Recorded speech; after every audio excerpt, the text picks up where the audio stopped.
Hard to believe, but somebody told me there's a racetrack around here. We'll find out this week on Motoring 2001.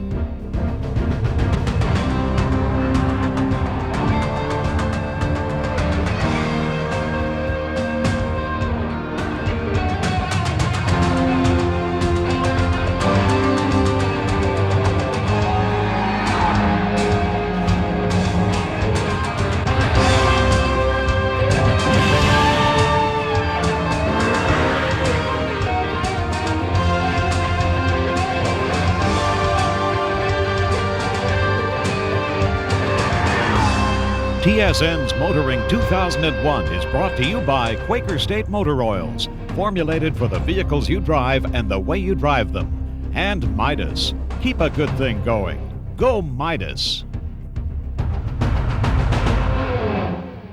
It's no secret that motor racing is big business today, with manufacturers spending millions of dollars hoping to get into the winner's circle and possibly drive more traffic into their individual showrooms.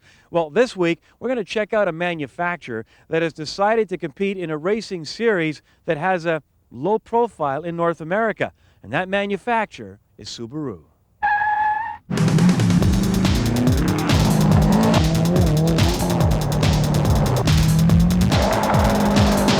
We got involved in it starting in the early 90s. Tom McGear, who's the Canadian champion this year, was driving a Legacy Turbo. In 95, we converted to the current vehicle, which is a 95 Impreza Wrx, imported directly from Japan. Big engine in it to be able to compete against some of the other top racers in Canada. I think that it's a great place for them to market their car because of what the car's characteristics are and the technical side of it. They have four-wheel drive turbocharged cars which are very powerful, are very agile, and the technology in rallying is as high as any other motorsport, even Formula One and touring car racing. You've got active differentials, active transmissions, active suspensions. You know, rally cars nowadays are $500,000 cars. That's for World Championship type cars. Canadians are half European, half US, you know, like we're not just NASCAR. We like real driving, which is rally driving. That's where all the talent stuff is. You know, going around in circles gets dull after two turns. But rally driving, there's always something happening, so it's quite exciting. Impreza Wrx, the one that we're seeing today, is really, that's a car that's been designed from the rally input that we've had from around the world. As you know, we won the WRC 3 times in a row, and we're always competing in WRC. And there's a lot of the information from that goes into the car, and the turbo engine definitely is one of those things. It's 227 horsepower, 217 pounds of torque, all in the mid-range where you can use it in daily traffic and all that, and so you can have fun, winter, summer, of course. And that's what this car is all about, is safety and fun at the same time. The notion is nice because instead of driving on the highway at usual speeds, you can really test the limits of the car. And the nice part about it, on tracks like this, you can, with pilots and by yourself afterwards, see how the car behaves under different circumstances at the limit, which is something you cannot do. And it probably reinforces your opinion on the car because you know a bit more of what it can do. Can it grow? It can grow. It will need implication. Subaru is, as we speak, putting a lot of money in rally. It would probably need implication of maybe 2 or 3 more manufacturers to grow, in a sense that by themselves rally is becoming like any sorts of high-end racing, very costly, and they will need support of big sponsor and manufacturers in order for the sport to grow. Plus side for Subaru is sales. It gives us an opportunity to showcase our product. Over the course of the past few years, the Impreza sales have gone up dramatically. We took over the Canadian Championship, sponsorship of the championship in 1998, and since that point in time we've just seen sales increase year after year. So it's a real good opportunity for us to showcase the product. We probably put more miles on them cars in 4 days than you'll put on in 5 years of the average car. And when you look at how strong the car is, 2 punches over 5 days and not one mechanical failure, says a lot. That. Well, you know, this rallying is a dusty business. And Dan, can I borrow that cloth for a second? But I'll tell you more about what I think of rallying a bit later on Kenzie's Corner. In other words, if only one wheel has got traction, you keep going. Now that party trick I mentioned isn't working. Ah. It didn't move.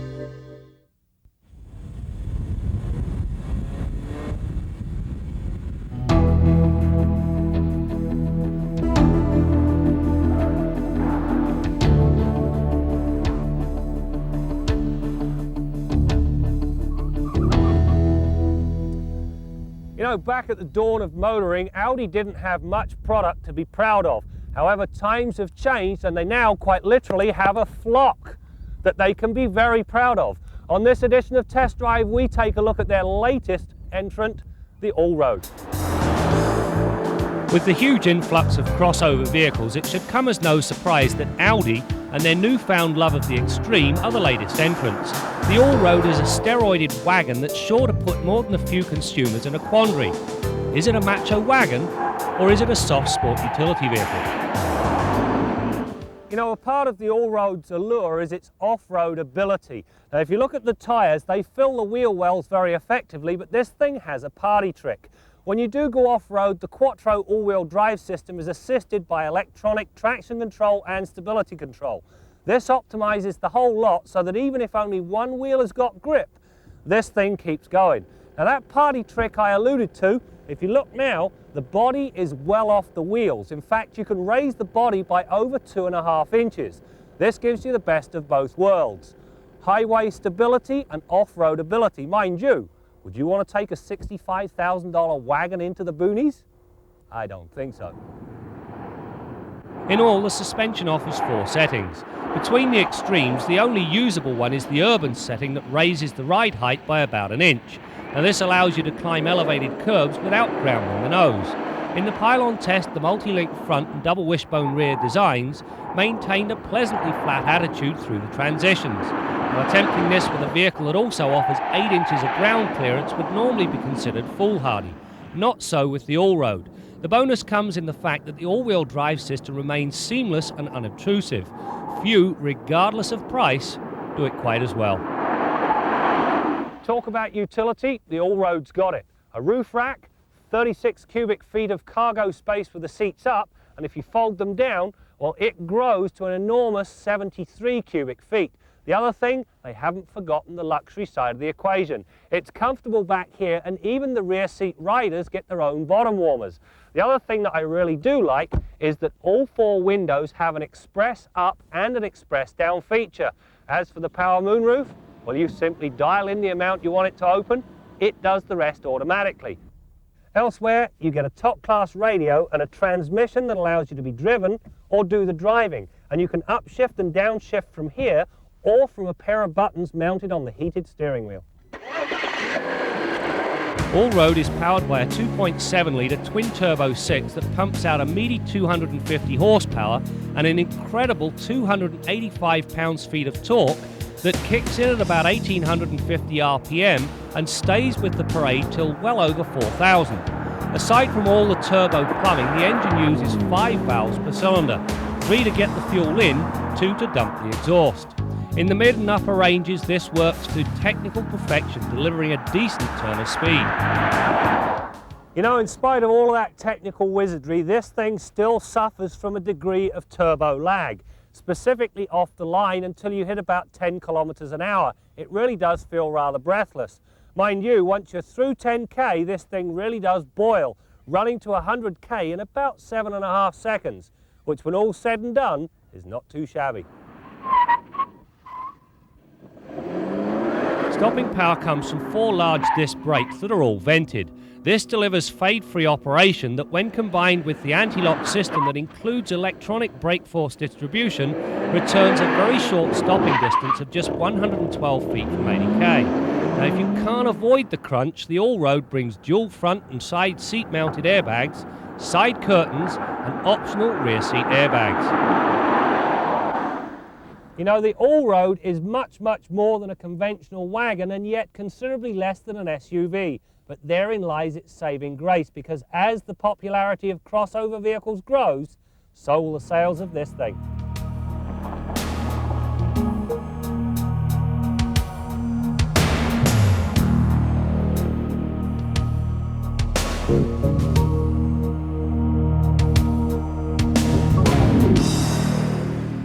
Our Midas tip of the week concerns engine block heaters. When you drive by a row of diesel trucks, you'll see that they're usually always plugged in the wintertime. Truck drivers are into using block heaters for a number of different reasons. A, so they can get the darn thing to start in the first place, and B, to protect that expensive engine from any excess damage or wear that could occur on a cold start.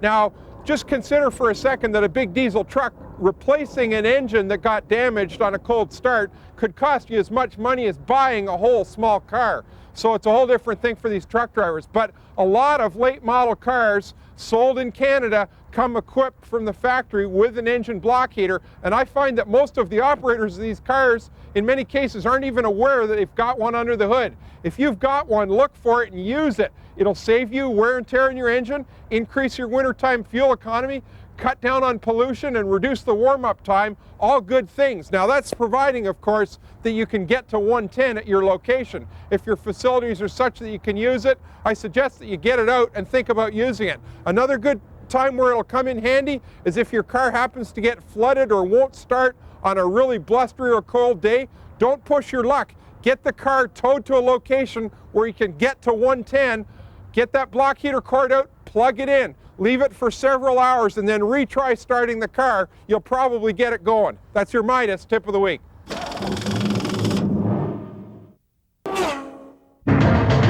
CFRB time is 8:26, and we're joined, as we are each week, by Bill Gardner from Motoring 2001. Good morning, Bill. Hi, Ted. How are you? I'm okay. Been doing the mornings now for 4 years here. Been at the radio station for about 10.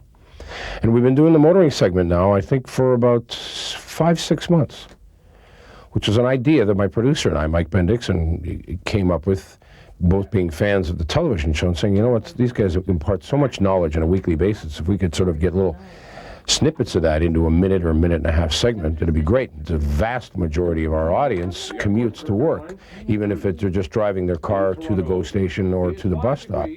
So cars, I mean, in the city of Toronto, I mean, you can't get along without a car, really. And time once again for a chat with our pals from TSN's Motoring 2001. Graham Fletcher joins me on the line. We do the segments on Tuesday morning. It's 20 after 8, so Mike will be in touch with either yourself or Graham or Bill Gardner and talk about whatever happens to be appropriate for the time. And could we point out to people that when they're driving, just because they have four-wheel drive, doesn't mean that they're going to be able to stop in 4 inches of snow? Absolutely, because I've always enjoyed driving. Not a big fan of highway driving as of late. I find that there's a lot of really stupid people on the road, careless people on the road, taking needless risks. It's a real concern. Concern about road rage as well. But there's nothing better than being able to get into a nice car when you get a nice piece of road in front of you. Why bother going for winter tires, or are these all seasons good enough? You know, it's kind of a tough call in Toronto because you never know what kind of winter you're going to get, but it is money well spent, I think. Because I'm one of those guys, when he has problems with his car, he pulls over to the side of the road, opens up the hood and looks at it, you know, as if I'm going to see something there that really tell me what it is I should be doing. I figure if there's nothing blowing up or burning, then it's someone else's job. It's a great show, and an award-winning show. With 3 years in a row now, you've gone down to the United States and beaten out the American programs, which must make them crazy. You never really run out of stuff to talk about when you talk about cars or driving. And God knows there are people out there that need to listen to this a lot. Good stuff as usual, Billy. Thanks. We'll talk to you again next Tuesday. Okay, Ted. That's Bill Gardner from TSN's Motoring 2001.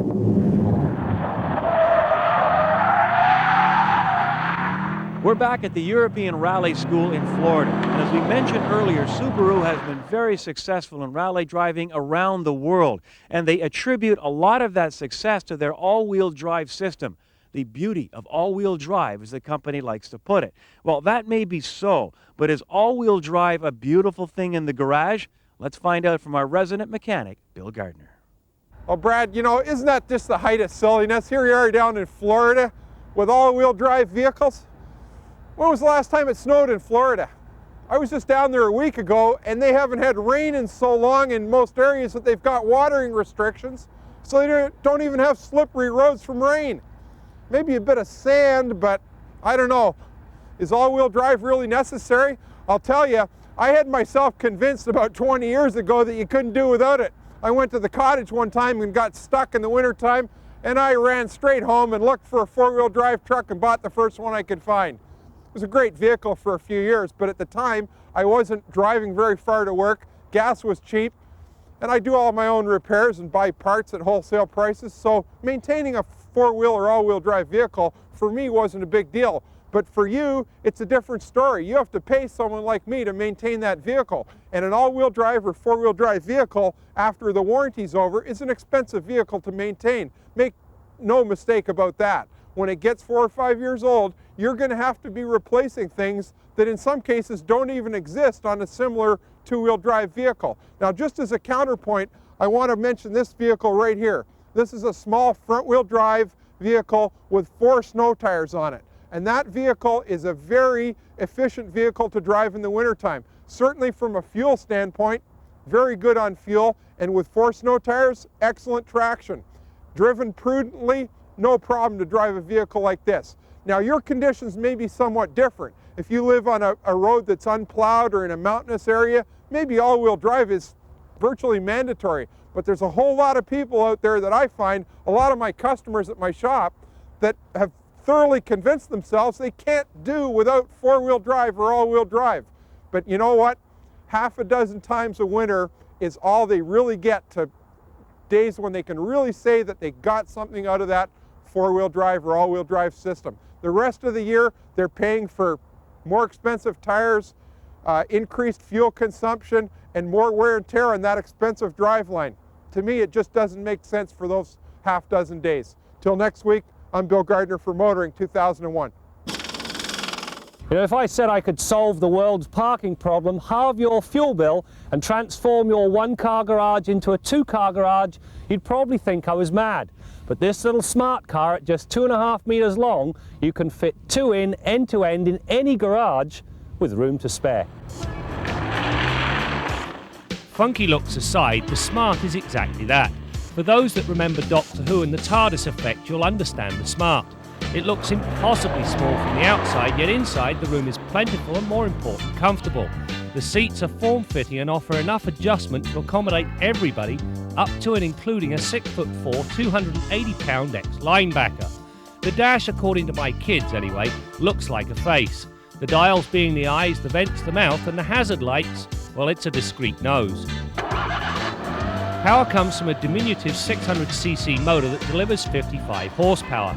Now, hardly the stuff to write home about, but enough to propel this car to 60k in about 6.5 seconds, and highway speeds fast enough you can outpace most tractor trailers.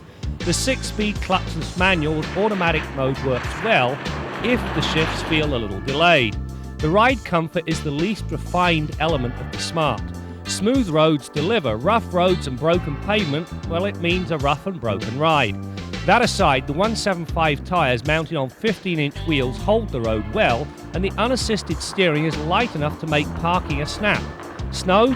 Not a problem. The standard equipment list includes traction control. You also get anti-lock brakes, dual front airbags, air conditioning, and power locks and windows. If you were in the market for it, what would be the most you would pay for it? I was hoping to be well below 20,000. So if they said it was, say, 17,000, you'd be interested? It seems like, you know, below 20,000 seems like kind of like a magic number. You know, if Smart is as Smart does, that little car is almost ideal. True, it'll never be considered a primary mode of transportation, but as a city runabout, it's perfect. Will we ever get them in North America? Well, I think that question's already started to be answered. This one's in Toronto. Arnage evolved in '99 as a green label with a twin turbo, 4.5 liter, 350 horse engine. This car now for 2000, the red label has the 6.75 liter as the red label 400 horse turbo.